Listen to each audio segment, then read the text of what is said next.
만나서 반갑습니다, 여러분. 저는 수리논술을 가르치고 있는 전성식 선생입니다. 6월 모의고사 이후 갑자기 논술 전형에 관심 있는 학부모님이나 수험생들의 상담 문의가 갑자기 많아져서 나름 바쁜 한 주를 보내고 있는 가운데 여러분들한테 논술 합격에 도움이 되고자 시간을 내어 이 영상을 찍어봤습니다. 오늘은 대학별 집중 분석편으로 건국대에 관해서 낱낱이 살펴보겠습니다. 다음 화면 보시죠. 자, 다음으로 2023학년도 건국대학교 논술 전형에 관해서 분석해 보겠습니다. 자, 모집 인원은 434명을 선발합니다. 경쟁률은 작년도죠. 2022학년도에는 45.43대 1, 그리고 2021학년도에는 47.111대 1로 거의 비슷했습니다. 자, 작년도 2022학년도 건국대학교 논술 전형에서 가장 경쟁률이 높았던 과는 바로 수의학과로 249.33대 1이었습니다. 자, 논술 전형 일정에 관해서 한번 살펴보겠습니다. 원서 접수 기간은 2022년 9월 13일 화요일부터 16일 금요일 5시까지입니다. 논술 고사일은 2022년 11월 19일 토요일에 실시합니다. 그 다음으로 합격자 발표는 2022년 12월 15일 목요일에 예정이 돼 있습니다.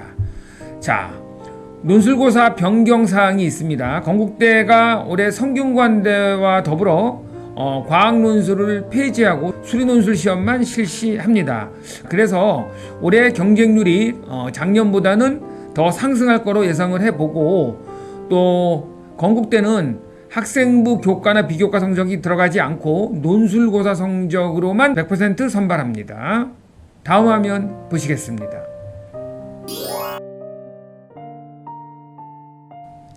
자, 다음으로 2023학년도 건국대학교 논술 전형 자연계열 수능 최저학력 기준과 대학에서 제시한 출제 방침을 한번 살펴보도록 하겠습니다. 먼저 수능 최저학력 기준입니다.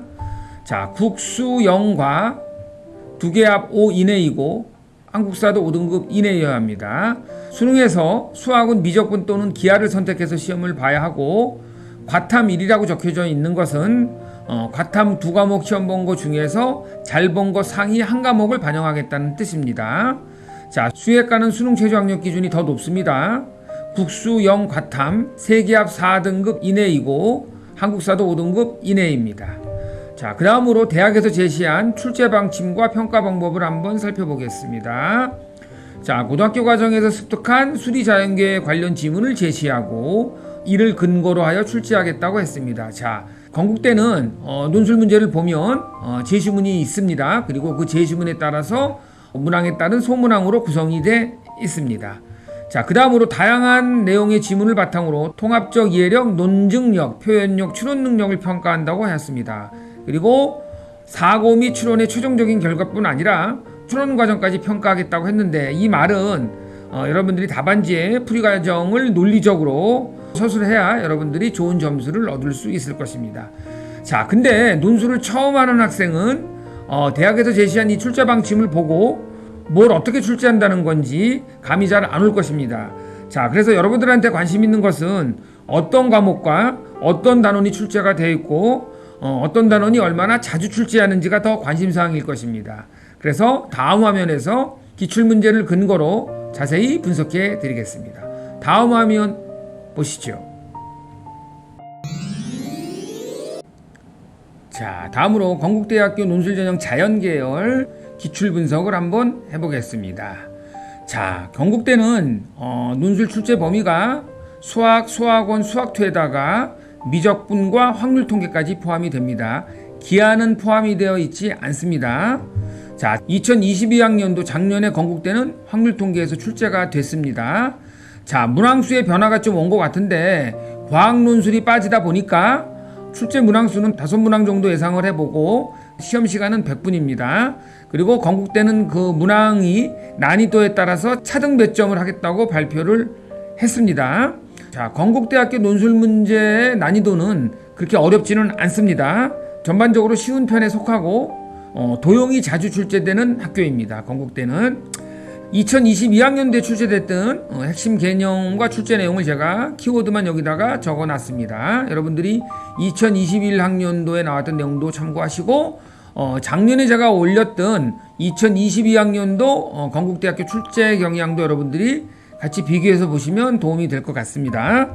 자, 작년도 문제는 시험을 나눠서 실시했습니다. 두 세트가 출제가 되었고 딸린 소문항이 두 문제씩 총 4문제가 출제가 되었는데 역시 건국대가 기존에 냈던 그런 스타일대로 변화를 주지 않고 건국대만의 스타일로 출제한 것 같습니다. 자, 첫 번째 문제는 도형에서 길이를 함수식으로 나타내고 극한값을 구하는 문제가 출제가 됐고, 두 번째 문제가 건대가 자주 출제되는 내용이 아닌데 두 번째 소문항 문제가 이항 정리를 이용해서 이항계수의 가장 큰 값을 찾는 문제가 출제가 됐습니다. 그래서 상당히 예외적인 문제가 출제가 됐습니다. 아마 올해도 건국대가 그동안 자주 출제하지 않았던 단원에서 소문항별로 나올 확률이 어느 정도 있습니다. 여러분들이 이 점 염두에 두시고 건국대를 지원하는 학생은 공부를 조금 더 폭을 넓혀서 공부하시는 게 더 유리할 것 같습니다. 자, 두 번째 세트의 첫 번째 소문항은 건국대 전형적인 스타일로 냈는데 아마 이런 스타일로 건대는 매년 출제를 합니다. 그래프와 도형을 이용해서 각을 t에 관한 함수로 나타내고 미분계수 구하는 문제가 출제가 되었습니다. 자, 두 번째 문제는 원주각, 중심각, 덧셈 정리 등을 이용한 상학함수의 활용 문제가 출제가 되었습니다.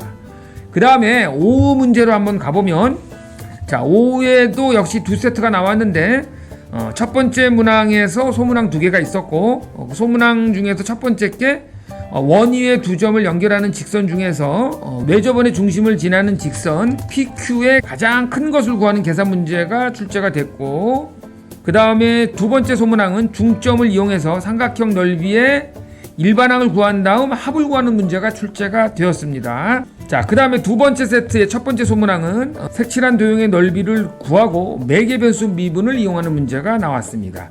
자, 두 번째 세트의 두 번째 소문항은 원주각과 상학함수의 덧셈 정리를 이용해서 주어진 도형에서 필요한 각도를 설정하고 AP가 지름일 때 가장 큰 값을 구하는 문제가 출제가 되었습니다. 아까 앞에서 말씀드렸지만 건국대는 반드시 삼각형이나 원 등의 어떤 미적분과 관련된 도형을 출제하는 문제가 꼭 나오기 때문에 여러분들이 기출문제를 통해서 건국대 문제를 잘 분석을 해 두셔야 할 것 같습니다.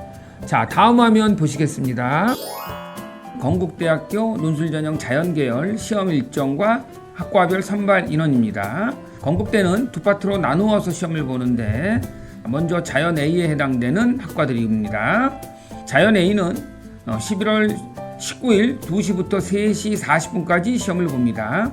건국대는 전통적으로 수능 이후에 시험을 실시하고 수능 보는 그 주말에 시험을 실시해 오고 있습니다.